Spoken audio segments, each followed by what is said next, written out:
Today's the day. We're finally back at the barn, and we've got to get the old Fordson Major Diesel out today because this is due to be ripped down soon, probably next week.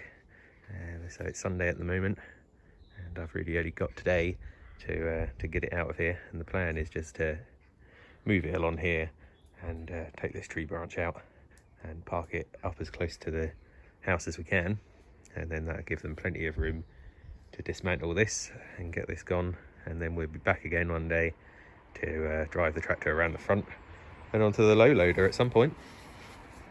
But we're just sort of assessing the best way that we're going to be able to get these old barn doors off.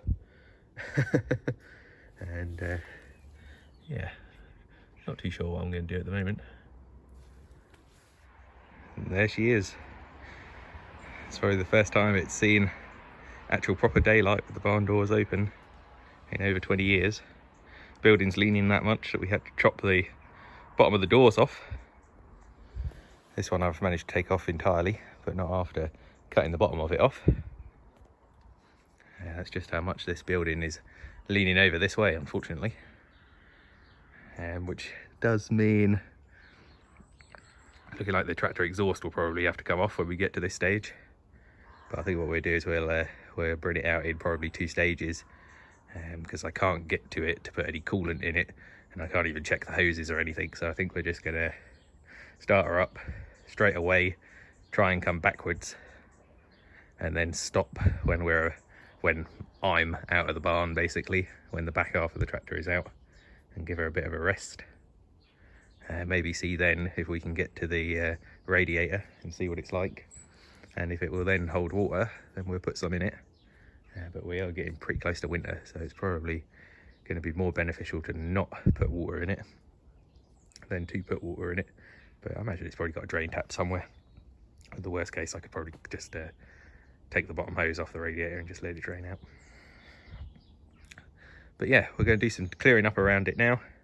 It rained a hell of a lot last night, and the actual floor of this barn is just like mushy mud, so that's lovely.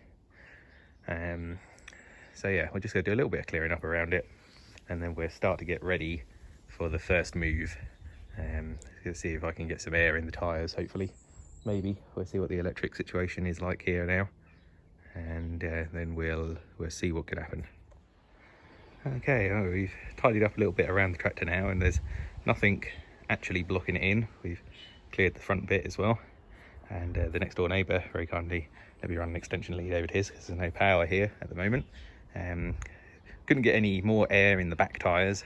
I think they're probably on their original tubes, and I don't think my tyre compressor has the correct fitting to get into those. So it was just letting air out of them rather than putting anything in them. But I think the front tyres have had tubes at some point. So I've managed to get air in both front tyres, which were completely flat. Only around about 15 psi, but enough to get her rolling, and any little bit that we can get to ease the tractor coming out will be a little bit less work for the clutch to do. So that's good. It may even roll slightly this way now with some air in those front tyres. Might just give that a go in a second, because if all else fails, that's going to have to be our backup plan anyway. But yeah, we're pretty much there. The gearbox has held oil. It's been about a month now since I last came over here and had it running. So the gearbox has still got the oil that I transferred into it. It's lost a little bit, I think, but it'd be okay for the purpose of moving it back about 10 feet. It should be fine. And then, yeah, we're just going to see what happens. We're going to start connecting our battery up now and getting ready to see if she'll go. And then get her in reverse, which I'm pretty sure on the Major Diesel is there, all the way to the right and down. I'm pretty sure is correct. So we'll see what happens there.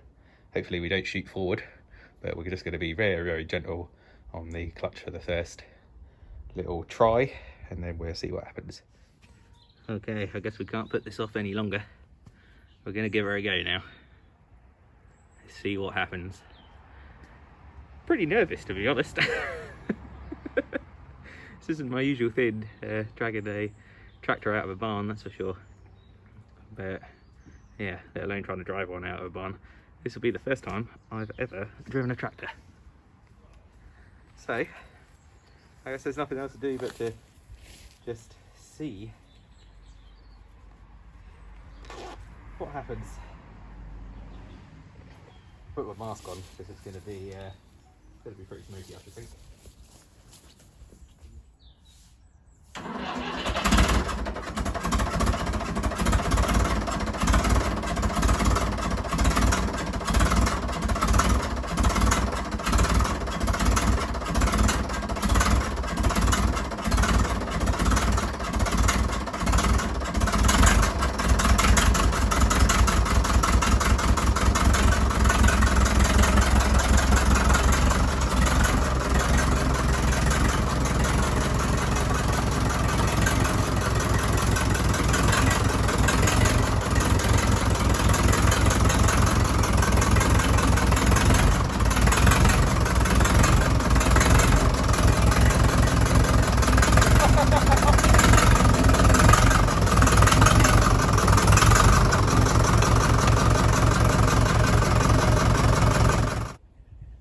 Okay, we've got some water in the radiator now, and by some miracle it seems to be holding it. So we're just going to fire it up again and see if we can just leave it running for a little bit longer and just to see if it smooths out at all. So let's give her a go.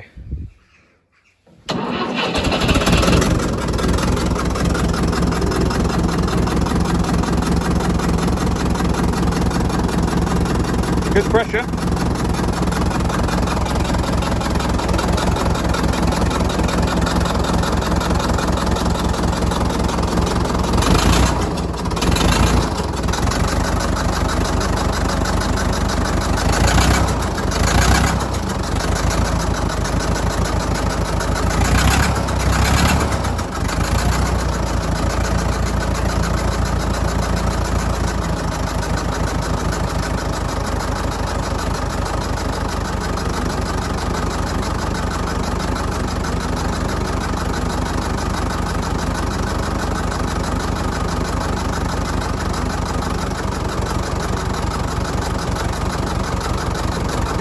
Might be down a cylinder. Don't know, might not be. Could just be because I got the air intake off the top of it. Could be just hearing her sucking in. I've got the hat here. I might try and put that on in a second.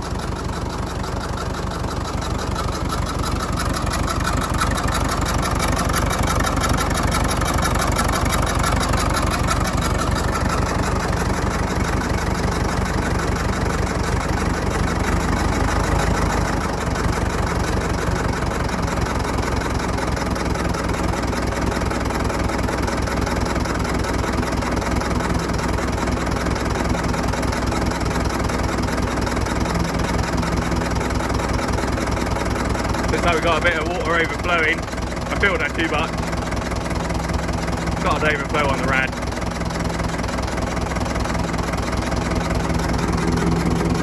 Not reading anything on the temperature gauge yet. Oil pressure's holding steady though.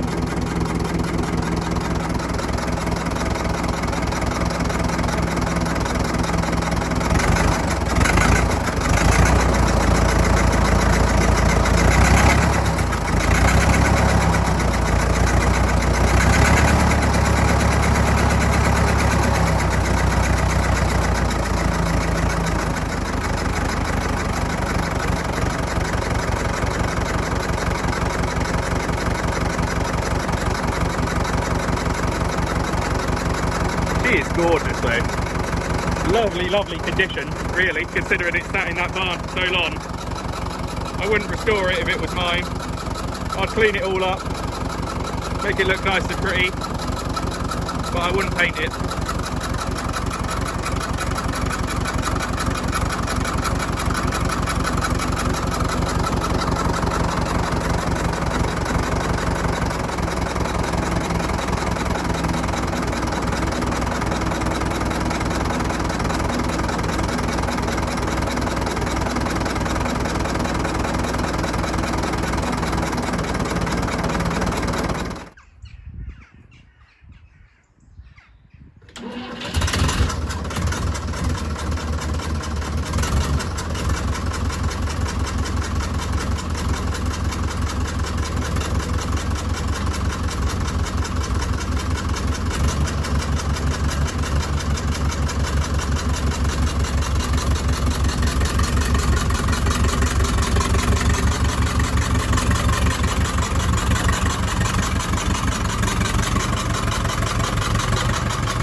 body shot right there for this little project.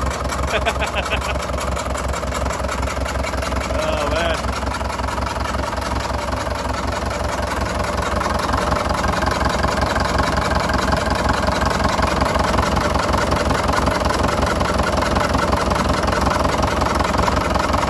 Something that it says it's been protected with there. Some sort of coating maybe.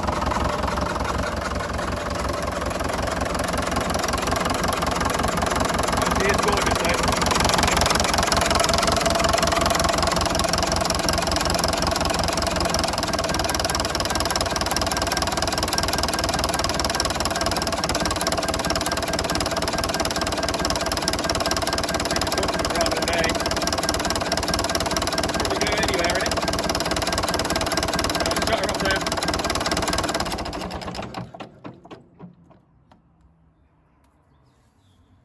Wonder if we're showing any water temperature yet. Probably not, being an old diesel. A little movement on the gauge. Even the temperature gauge still works.